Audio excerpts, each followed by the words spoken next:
The 36 states of the Federation have spent about 1.7 trillion on recurrent expenditure, including allowances, foreign trips, office stationery, aircraft maintenance, and more in the first 9 months of 2023.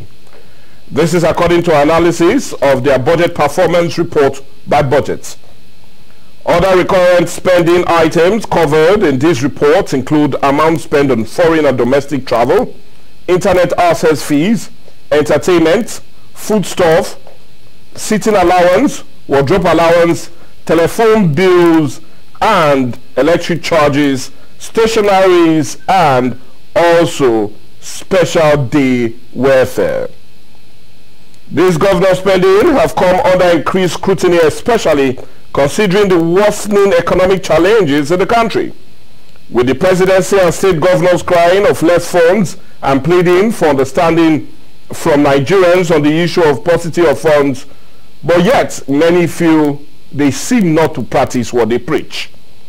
But the big question and the big story for today is, why should governors spend so much on things that are considered to be luxury and not necessary at this moment? Should sacrifice not also be made by the #1 citizens of the state? And what better way can most governors be held accountable? Well, these and more as it concerns the alleged reckless spending in some states is what this edition of the big story is all about. We're calling about state governors spending, a call for accountability, and that's what we're having as a major discourse today on the big story. We're talking about our recent report, especially as it concerns that coming from budget, saying about 1.7 trillion has been spent in the last 9 months by the state governors, and a call for prudency, especially knowing also that they've borrowed about 988.25 billion naira under the months of review. But anyway, to help us truly review the issues and talk about it, we have no other person but public analyst, and we're talking about Chief Daniel Ekibo. Good morning and welcome to the show, sir. Good morning, Roy. Yes. This report seems to be quite damning. I had the privilege of going through it all through yesterday, and well, I'm not surprised it's having very strong reactions coming from Nigerians. The amount spent on foreign trips, recharge cards, entertainment for their guests, and yet most Nigerians go to bed hungry. So I'm hungry to get your reaction from this very report that was even, funny enough, it was in the papers yesterday. Punch newspaper carried as a leading story, but it all got to the limelight with budget, looking at the performance of these governors under 9 months. Your reaction to that very report? Well, in the first place, when we look at the areas they are spending this money, yes, we can somewhat agree to an extent that these are necessary spending areas. Okay. Governors, for instance, must run. Of course, it should. And the cost of running, phone calls, internet, fueling, and the rest must definitely accompany. Now, the volume of funds being flowed into this are what Nigerians are talking about or crying about. Again, equally depends on the level of the citizens' understanding of the volume of usage of these items. For instance, we're in Delta State, this Ughelli. If the governor have to move from Asaba, for instance, to Warri, is going to run a convoy of several high-profile vehicles that pump fuel PMS like air. So it is actually difficult for the ordinary people, ordinary citizens, to calculate the actual amount that ought to have been spent.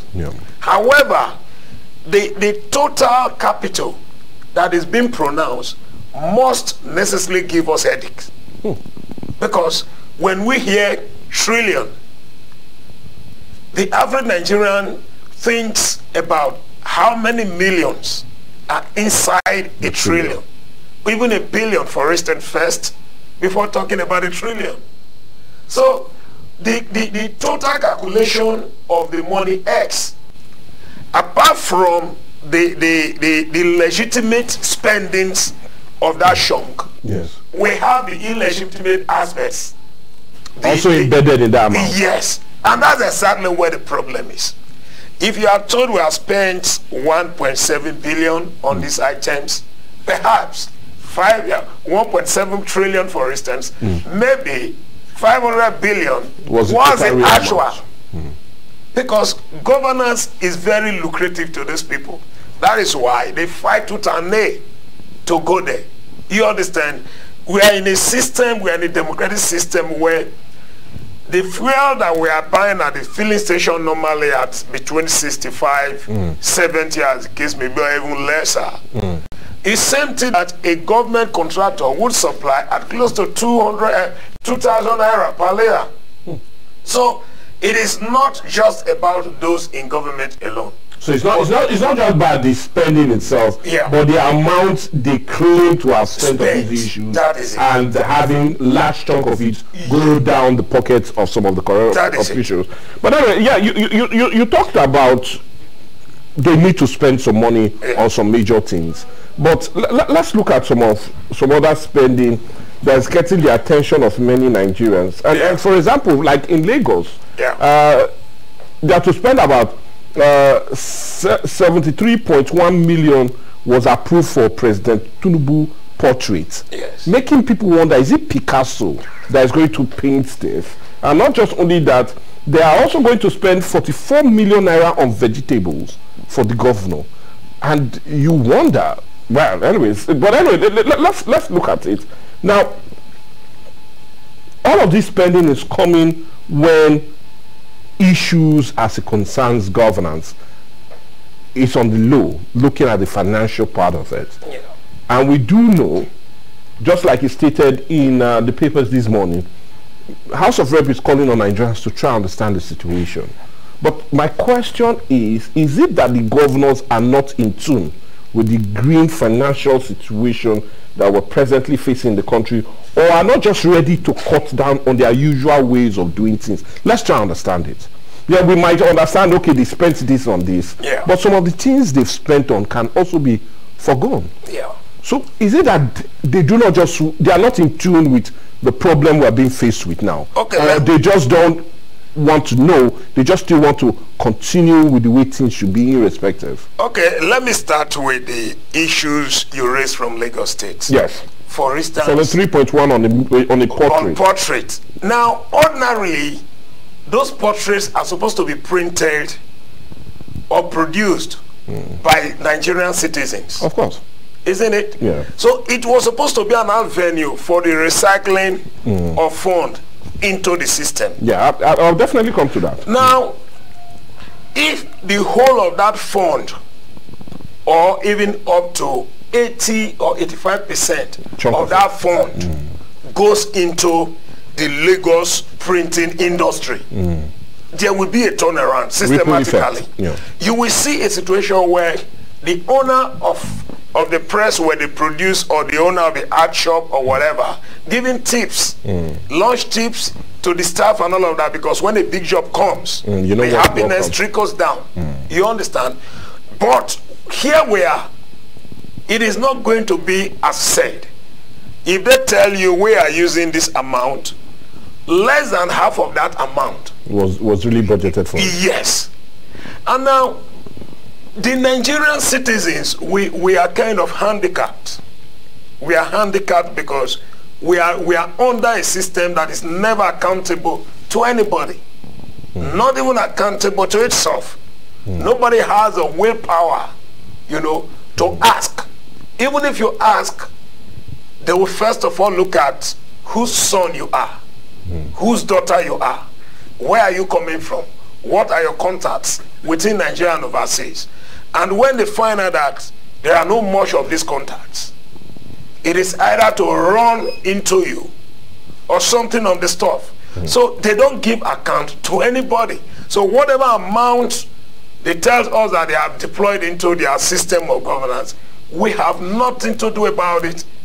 Because if today we say, let's do something now, it will boil down to public disturbance. Of course, protests will come, and then they will roll out. They will roll out the military. But can't they also understand? Because let's look at it.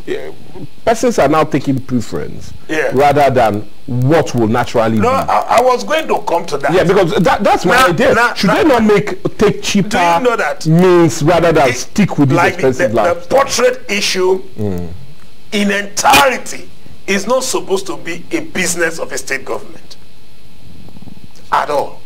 That is supposed to be a private sector driven venture. A government is in place now. For instance, I'm into production of such things. Yeah. It ensures to get the approval of the state government, and I become the sole producer. I will bear the cost of producing, sell and generate money. Are you getting it? Well. But here we are. Now that the aim is not actually to get portraits on the wall. It ensures which area can we get money, where can we get money to lay hand on. You know, our leaders, our governors, even the presidency, they have these tactics of blowing money into very funny adventures through ministries or agencies or parastatals that have no basis with the life of the people. In the end, all of that monies are returned to their pockets. Then when you talk about vegetable again, for instance, vegetable is a basic necessity, but that is not supposed to be a matter of budgetary issue. 44 million. It's not supposed to be that. The governor has his own allowances. Part of that goes to his kitchen. His kitchen should be in charge of whatever kind of vegetable. And not that being budgeted. And not that being budgeted. 44 million on then we are going to still be budgeting for noodles. We are going to be budgeting for salt. Or are these vegetables going to be imported from Dubai? Well, anyways, let me respond to that question. I will plead with you because of time. We need to continue. Now, you said something that also caught my attention. Yeah. And let's look at it. So I'm also on the part of the divide that, yes, let these governors spend. Because if they do not spend, money will not come into the system. Yeah. And the best way you can either work yourself out of any inflation or problem is excessive spending. Yeah. And so many analysts, some economic analysts feel that questions should not be asked, that the governors should spend, because if you spend, that means the money is coming back to the system. Yeah. And like you said, it will help spur up economic activities and greatly increase business in every sense. Do you agree that's the stand? Or do you feel it's more than that, and rather than thinking of it adding value, it's rather taking value, because many persons get paid for what they don't do? Yeah. So that's the question. No, you see, the Nigerian system is designed to revolve around the leadership class. Okay. When they make budgetary project planning, it is basically for the ruling class and not for the ordinary Nigerians. Do you feel this money will not trickle down into the lower class and spur up business activities? It ought to, but presently it is not doing that. We cannot achieve that. A situation where you have, for instance, the city of Ughelli. Yes. You have a table water producing factory here. Yeah. But instead of you, who is a commissioner or SA, who is benefiting from that government chunk, purchasing the products produced here, embedded in you import from Lagos. Sometimes we even see cans of imported table water from the shores of this country. So how does that trickle down to the producer here?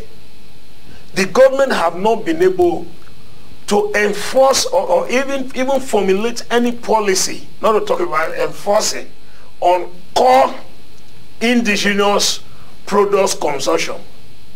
So if that were to be in place, then we say, okay, no matter how much you stole, we are going to benefit from that. Yeah. But it is not so. Now, the little that we recycle goes into the hands of their own cronies. For instance, for you to assess these funds, for instance, you could be, maybe you own a 5-star hotel. Okay. and they are booking you for months. Then you benefit from it. Who else again? Driving through the cities or the towns, you can hardly see a government vehicle parked in smaller filling stations refilling. They have those ones owned by themselves. Don't forget that some years back in this country, government functionaries were never been allowed to undertake contracts. Yeah, of course. You understand? But today, it is the citizens that are not allowed to access contracts. Okay, well, I'll plead with you. We need to assess the break and go on a small commercial. And when we come back, we'll continue our discussion centered on the big story for today. The recent call for prudency and accountability as it concerns spending, especially as it concerns state governors. And, well, looking at that very revelation coming from budget, saying that about 1.7 trillion has been spent in the last 9 months on issues that sometimes are mind-blowing. Let's go on a break.